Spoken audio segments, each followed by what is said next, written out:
ABC üçbucağında ABC bərabərdir MNC, o da bərabərdir 90 dərəcədir. AM məsafəsi 5-ə, CM məsafəsi də 5-ə bərabərdir. AB üstə gəlinsin MN 9 olarsa, CN parçasının uzunluğunu tapmaq lazımdır. Bir parçaya perpendikulyar verilmiş iki düz xətt bir-birinə paraleldir. Yəni, AB və MN bir-birinə paraleldir. Və M nöqtəsi AC-nin orta nöqtəsi olduğundan belə çıxır ki, MN xətti ABC üçbucağının orta xəttidir.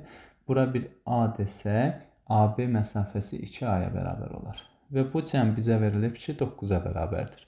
AB üstə gəlinsin MN. Yəni 2A üstə gəlinsin A bərabərdir 9.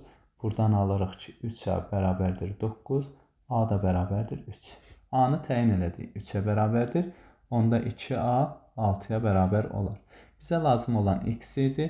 Baxırıq üçbucaq MNC-yə. Düzbucaqlı üçbucaqdır.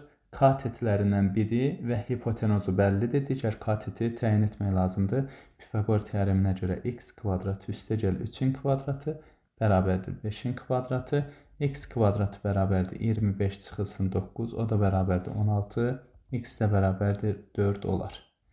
NC parçasının uzunluğu 4-ə bərabər oldu.